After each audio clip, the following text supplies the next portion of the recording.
It's hard to overstate the impact of revisionist history on the podcast landscape. Last year, its 3-minute trailer hit No. 1 on Apple's charts. The show's success partly reflects the presence of a celebrity host, the proto-TED Talk sage Malcolm Gladwell. When the second season dropped this summer, Mr. Gladwell's return was feted on the morning shows and in the Sunday Styles section of the New York Times. But the real draw is the concept. In the show, Mr. Gladwell weaves counterintuitive tales about historical moments he's deemed overlooked and misunderstood. Each episode re-examines something from the past: an event, a person, an idea, even a song, and asks whether we got it right the first time. Now it has spawned its own podcast microgenre, with seemingly every podcast company starting or partnering with its own history-bending show. In What Really Happened, the documentary filmmaker Andrew Jenks goes on what he calls a rogue investigation aimed at unraveling newfound narratives on pop historical moments. In Backstory, which joined Panoply's podcast network this year, historians draw connections between current events and the past, throwing out the history you had to learn in favor of the history you want to learn.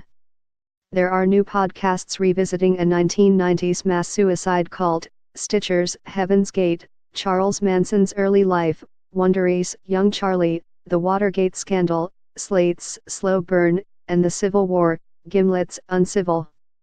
The market is suddenly so crowded, new entrants are arriving with increasingly naughty conceits.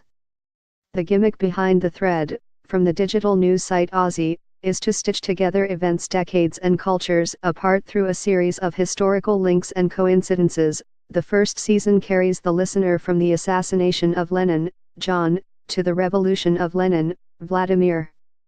And Omnibus, hosted by the Jeopardy! Champion Ken Jennings and the singer John Roderick, pitches the idea forward, billing itself as an encyclopedic reference work of strange but true stories collected as a time capsule for future generations.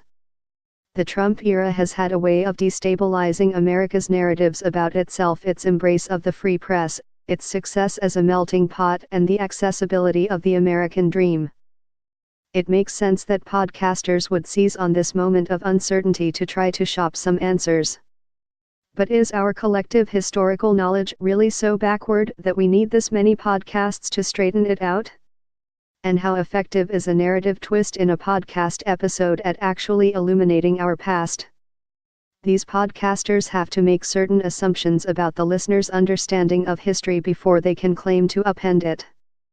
That can sometimes feel less like revealing a hidden truth and more like building a straw man and blowing it down.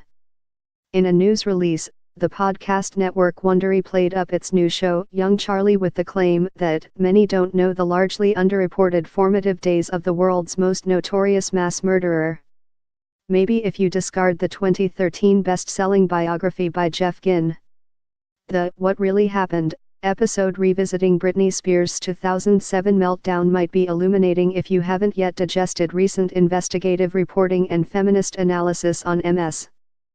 Spears, or if humanizing details about female celebrities, like that Ms.